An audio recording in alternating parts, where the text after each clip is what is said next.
Okay, so it's time for another What's for Dinner video. Now if you haven't watched these before, really simple 4 dinners that we've eaten this week that we made for ourselves from scratch that are really easy to cook. They're really, I was going to say really easy and really simple, so it means they must be really easy and simple. And they're also really cheap to make. They're all gluten free and yeah, they also all taste really good. As per usual, it's not just me in the kitchen. Mark is going to be cooking a couple of them. I'm going to be cooking a couple of them. That's a bit of a tongue twister, cooking a couple of them. But yeah, I don't really know what to say because I just want to show you the dinners because they were all really nice and they didn't take very long to cook. I mean, one of them that you will see very soon is actually a toad in the hole, and I rushed to do this in record time. Like, all the preparation, besides it actually going in the oven, took me about 15 minutes. Which means that you can have a meal that's all homely and hearty and delicious in so little time, which is thumbs up. But yeah, stay tuned till the very end of this video because Mark is going to show you how to make a Pasanda curry. I keep saying it's a panda curry or a Pasanda, but I believe it's a Pasanda. It's really delicious. So yeah, keep tuned for that. And let me know in the comments below if you would like any of these recipes written out, because I don't tend to have all of the recipes in the What's for Dinner videos written out on my blog. But if there's any that you'd want, then leave a little note in the comments. And if you've got any sort of things that you would like us to make, either me or Mark, then let me know down there below and we'll make it for dinner sometime. So yeah, let's get on with it. So first up is my cheesy tuna and spinach pasta bake. I am a massive pasta bake fan. When it's like cold or like at the moment where we can't leave the house as much, yeah, all I want to eat is pasta bake, and it's really simple. So firstly, I put on some water, put my brown rice pasta in, which is my preferred pasta of choice. That's cooking away. I make my sauce, which I just put a few things in. So chopped tomatoes, tomato puree, mixed herbs, a bit of garlic infused oil, had some spare cherry tomatoes, so put them in too. And then I decided to put some capers in. I just chopped them up and added them to the pan. I didn't really know what they do, but I know that people do this, so I added some capers because I like the taste of them. And it did turn out pretty well, to be honest. This was a proper, like, thrown together meal, wasn't it? Yeah, it was just, let's look in the fridge and see what's there. Let's look in the cupboard. Oh, let's bish bash bosh, put it in. And it turned out very well. So I drained my pasta and then I added it to my sauce. Then I added in my tin tuna. We were going to have chicken, and then the chicken had gone off, so we had tuna. Then I added a little bit of yoghurt because so much stuff. I just had some yoghurt, and then I had a little bit of spinach, not that much. Yeah, leftovers. Leftovers. So I added that as well, and I think that's all I did to it. Oh, I added a little bit more garlic infused oil and a bit of salt, I think, just to finish it off.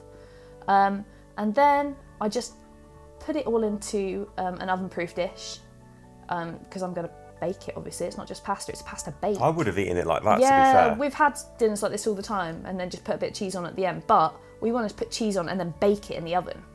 So my cheese of choice was mozzarella. I used a whole ball. Oh, this is where the camera went flat. Do you remember that? Oh. There it is. Oh, there it is. So the camera went flat and I've just lost my train of thought. But basically, that's what it looked like. I did actually add some extra cheddar cheese on top as well because halfway through I checked, I was like, not enough cheese. So I put more cheese on. Well, that certainly looks cheesy enough now. You can never have too much cheese. How long was it in the oven for? I don't know, about 20 minutes, something like bad. that. So obviously I put some rocket with it, which was really nice. And also my garlic bread, homemade, I had these frozen in the oven, like the bases. And frozen in the freezer. Oh yeah, frozen in the frozen in the freezer. And then they went in the oven. And then they went in the oven, and it was really quick and easy. Oh, that was such a good meal. And yeah, the more cheese, the better on the top because it makes it super crispy. And yeah, that garlic bread was really good for just a thrown together thing. This was definitely a thrown together meal. This was kind of thrown together. This was kind of like a brunchy thing for dinner. Yep. It is poached eggs and courgette and potato fritters. Ooh, this was nice. They kind of like a cross between a bhaji and a fritter. Yeah. Kind of similar flavour. So I wanted my courgette to be nice and thin and like kind of shredded. So instead of trying to grate it, which I thought would be absolutely awful. I hate grating any vegetables. I peeled it. Yep. And whilst it was a bit wet, once chopped into nice little thin strips, it was fine. It was. So I just literally peeled it as many times as I could and then just kind of stacked them on top of each other. You were very patient here doing all this. I just couldn't be bothered. This is the hardest part. Yeah. And then the rest is really simple. I assume you could spiralise. Yeah, you could do that too. Yeah, So I left them in long strips. And I'm grating a potato here. Oh, this is even worse. But the potato I softened up in the microwave instead of parboiling it. Okay. And it worked out okay. But still, tell me grating a potato is not fun. The worst was that it was quite hot. I was impatient. It was so hot. Oh dear. Okay, so I achieved it anyway. Yep. Now this is like a great little story now. Yep. And I mixed it together in a bowl. And this is why this is now so easy, because you just combine it, and then I just add eggs. Okay. So the eggs are for binding. Yep. So just to bind it all together, and then mix that in. Okay. And you kind of want it to be like, oh, and then I put in black pepper, salt, smoked paprika, some cumin, mix it all together. Yep.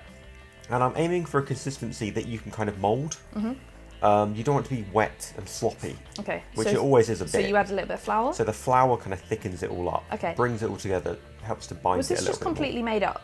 Yeah. Can you tell? Yeah, I can. How can you tell? This is just a bit random. And then I spooned it in. Yep. Still a little bit on the wet side, but, yeah, but if you as long as they are together. And I'd say if you put it into a really hot pan, whereas it then kind it of will sets it. Yeah, sets it together. So I fried it on one side. I can see that was a bit underdone, that Yeah. one. So I waited longer before I flipped those. Oh, they look good to me. Yeah, and then I mean, they tasted good. And they are a bit like a bhaji, because Yeah. the cumin in it as well, and like the kind of spiciness. Yeah. Ooh, poaching eggs. So while I'm doing this, I'm also poaching eggs. And I don't find poached eggs that difficult to do. I'm not great at it. Just get it bubbling like that. And then I'll show you it in a second, like it'll zoom in and I'll show you more of how I do it. But I put the fritters in the oven to keep warm. Yep. So I crack my eggs into a bowl. Okay. And then I pour them from the bowl Yep. into the hot water. Okay.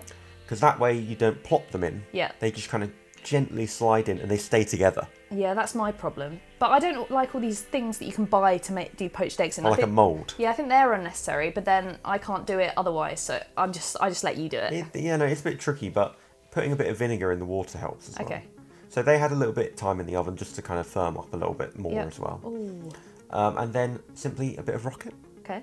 Do we ever not have rocket with No, anything? I have it with everything. I did it with the curry the other day. Put the poached eggs on, try not to break them. I Yeah. literally broke that one. Well, it's fine. Just shove it all on. But they turned out pretty good otherwise. Yeah. And instead of making hollandaise, Yeah. I just defrosted some bechamel sauce Yeah. that we made in meal prep. And that was... Mustardy, cheesy sauce. That's perfect. And it was good. It tasted really, really nice, this. I didn't really know what to expect. I came to the table like, what? It was quite a nice light dinner, really, Yeah, it felt isn't like brunch for dinner, but it wasn't quite brunch. It was a bit random, but it was really, really good. Oh. Oh, okay, so this is something that I made. Veggie toad in the hole. I made this very, very, very quickly when I didn't have much time, and it turned out Look at perfectly. Look at the size, Yeah, how much it came out of the dish. It was freaking huge. So firstly, I put some oil into my pan, which I was going to make the toad in the hole in, put it into the oven, and then I need to make my batter. Now this is tapioca starch, not corn flour, which is my usual thing. Tried it with tapioca starch this time. Then I added a bit of rosemary, some eggs, basically just do a proper like Yorkshire pudding batter. The rosemary in it was amazing. Rosemary is really good. Love it.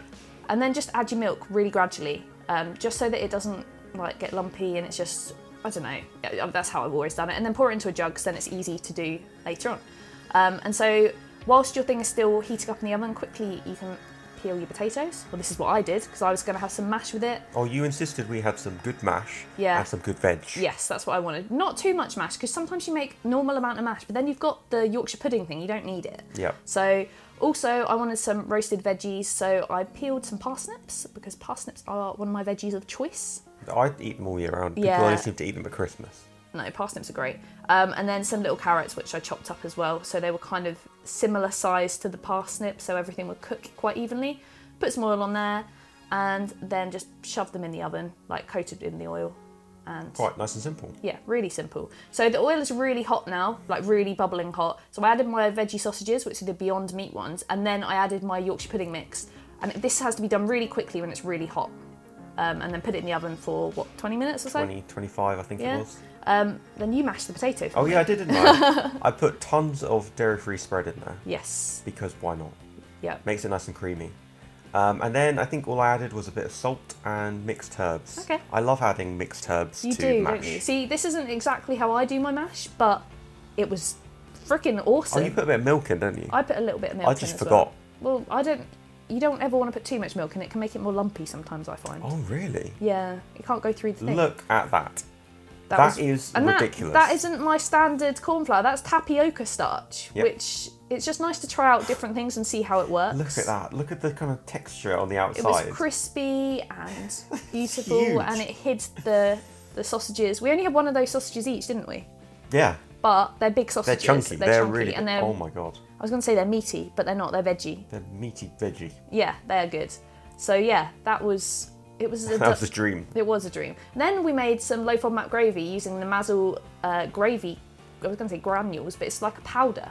It's new, isn't it? Yeah, I was kindly gifted it to try it out, and it worked like a dream. I haven't made gravy that easily in years. Yeah, so just put some hot water in it, and it thickens up nicely, tasted great, smelt nice, and then I just dished up. And obviously this looks, the toad in the hole looks a bit more flattened now, because we waited a little while and then it flattened, but still tasted just as good. Mashed potato, some veggies. You put some mustard on them, didn't you? Oh yeah, I put some mustard and maple syrup. Oh anyway, quick. We are on to my last meal. Oh goodness. My chickpea pasanda. Panda. Or you like to call it panda or panada or something? Yeah. This was nice. So this is quite simple. That was some of the courgette I had left over from my fritters. Yeah. It was like half peeled. So I just want to cube it, basically. I find that cubing it means that it cooks quicker. It's very small, doesn't take that long. And in the frying pan, you can just get a bit of colour on it and it's pretty much done. So I'm going to do that right now. Fry it in some garlic oil. It does take a little bit of time, but that gives me time to get ready my spices. Well, it only takes time because we really like it softened. Other people are probably quite fine with it being not that soft. So I think I've got some ground coriander. Turmeric? Yep, turmeric, a little bit of cayenne pepper, dried chives. I've got my ginger paste ready there. Let me know if you want the recipe, I'll write it down for you. What are those little things? Cardamom pods that I squashed. Okay. Because it told me to. I didn't really know what I was doing. Yep. But all my spices are ready there. And this is a bit of a weird curry that it doesn't use coconut milk. Well, that's a good one then. It's I've had purely I've had a few people recently say that they can't have coconut. What could they have? So this would be a perfect curry for you if you're watching. Yeah, so because I can't actually have yogurt, I had coconut yogurt. Yeah. But you can use normal yogurt if you can't have. You can use any sort of yogurt. So then I put in stock as well. Yep. And then just let it reduce. I put a little bit of flour in there already to help it thicken. Okay. I hate waiting for a curry to thicken, so I always put a bit of gluten-free If you've got flour. time, you don't need to do it, but we never seem to have time. Well, who does, really? No. Like, the veg would be so overcooked if I waited like 20 minutes. Yeah. This took probably 10 with the flour in it. Yeah. And then lastly, I just add the chickpeas in because they are pretty much already ready. And that's a low FODMAP portion size, isn't it? That's why it's such a small amount, it looks like, but that's all I can have, so... Yeah, and then you know, it's bulked out with the courgette and everything. Yeah, it's fine. You know, we can. And it's nice to have a little bit of chickpea, just to help your body not forget what that sort of thing is like. Oh, I forget. I definitely forget. So there's the rice. Yeah. I gave you a little bit of leftover naan. Oh, from the freezer. Yeah, it was nice. I had none. I'm so selfless. I just gave it to you. I believe I gave you a little bit of mine because I felt bad. Oh, it was very small. It was very small. Very small. Sorry. But I was quite happy with that. You always put coriander on mine, and I always leave it because I don't like that little. She doesn't eat that bit. I don't like eating a leaf of coriander. It tastes horrible. That's purely for the people watching. That's for their benefit. Yeah. To just look at it. It looks nicer. No, it was a really, really nice dinner, and I'd like it again. So, if you've enjoyed this video and want to watch more, then click over here for some more What's for Dinner videos. There's loads of them and they're all really good. And you can click over here if you want to watch some grocery hauls, because that is what we buy to make the stuff that's over here. So both of these kind of go together. Anyway, I will see you in the next video. Bye!